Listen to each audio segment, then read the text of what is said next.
My name is Veronique Riopel. I could talk to you today about studies and statistics, but behind the numbers are people. So today I'm here to expose the hidden reality of electrosensitivity.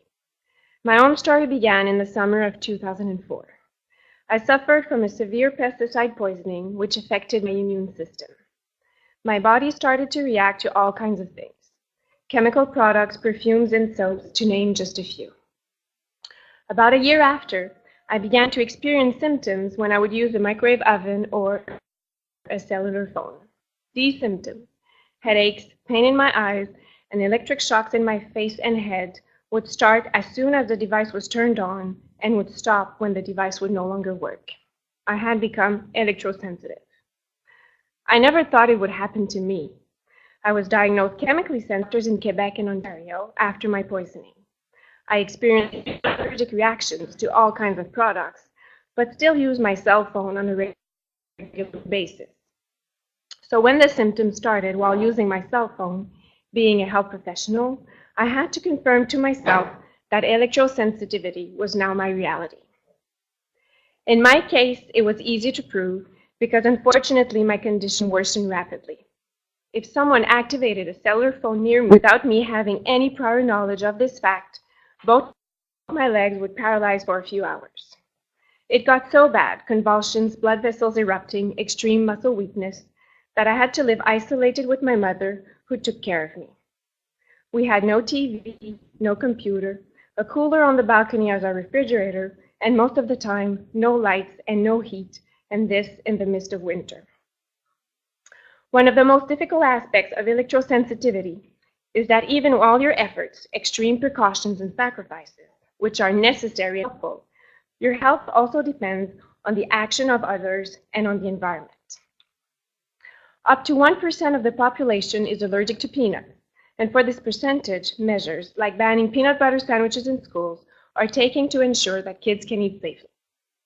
People are allowed to smoke, but people have also now the right to not be exposed to secondary. Most Canadian provinces are even banning smoking in your car if a child is present. In these two examples, the right of people with allergies or intolerances to be protected from what causes their health to deteriorate was truly recognized. Today, we often hear about the right to have access to new technologies. What about the right to be protected from these new technologies for people who are sick when exposed to them?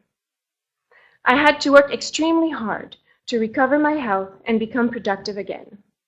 We treated it like electrosensitivity, and it worked. I am actually one of the very few who have gone as I and came back from it.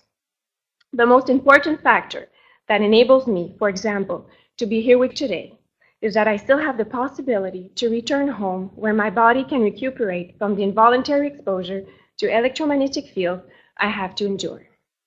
Effectively, until very recently, I lived and worked in Wi-Fi free and low emission environments.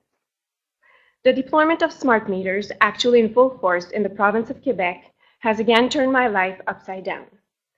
These meters, communicating with routers and collectors, emitting and receiving radio 24/7, take away my choice of living in a Wi-Fi free environment. Because of the router installed by Hydro-Quebec next to my family home, I have already lost one of my safe havens that I could count on. My family had no choice, no option regarding this router. I experienced painful pressure in my head, ears, and eyes, electric shocks, ringing in my ears, and spasms whenever I go to the house that I've known all my life. Since the full activation of that router last July, I have been unable to stay over for a night or a meal. By chance, I had a second home which had allowed me to survive in the last months. But Friday, I received a famous letter from Hydro-Quebec informing me of the coming installation of smart meters in my area. Meters, according to Hydro-Quebec, respect Health Canada Safety Code 6. If a router is again placed next to my home, or if the surrounding grid becomes too high due to neighboring smart meters, I will be this time homeless. Before the arrival of smart meters and its surrounding infrastructure, I already lost many places that I loved going to. I could not anymore go sit and read at the municipal library because of their new Wi-Fi system. I had to rush in, grab some books, and leave. The same applies to restaurants, hotels, and now even parks. I saw my world diminish gradually and steadily. But at least I still had a home to return to. Now it seems I can't even have that. Where will I and countless others go? I am far from being the only one. Oliver has to wait in his car while his children go into the public library. Dominique is seriously thinking about homeschooling her child because since the installation of the Wi-Fi system at his school, he comes home more and more often with nosebleeds and headaches. Carole moved out of the city thinking she would be better in the country. She did not count on the arrival of smart meters there. These are real people. We are not numbers. We do not want to become statistics. Not only is reviewing Safety Code 6 necessary, but in a democracy like ours, people should have the right choosing what they are being exposed to. We have the right to be protected against secondhand exposure to wireless radiation, especially in our own homes. It is more than time that Health Canada recognizes that electrosensitivity is a real condition. Believe me, as a person who has to live with this reality, you do not want your child, a parent, or yourself to be the next. You have the power to protect us.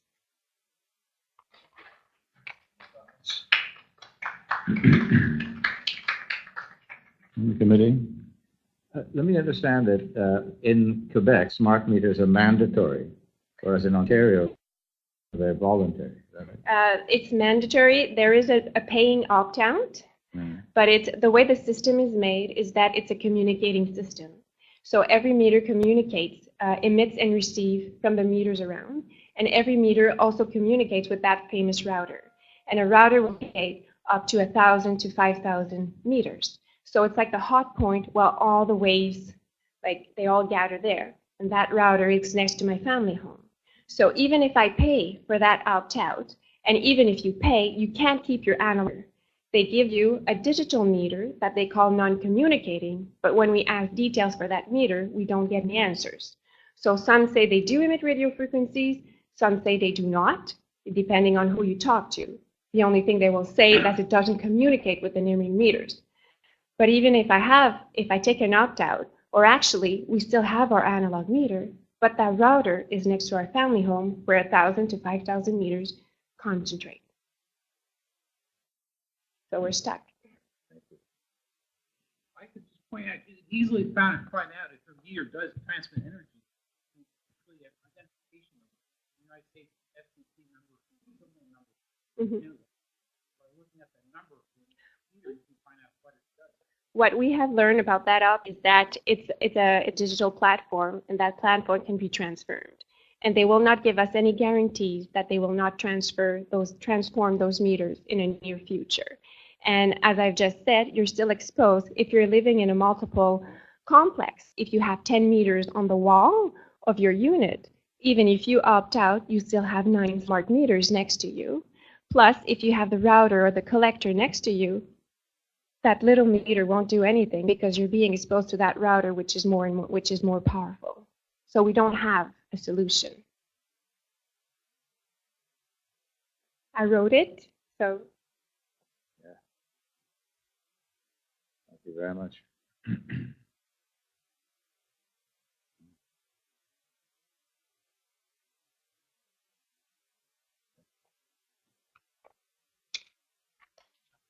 Okay.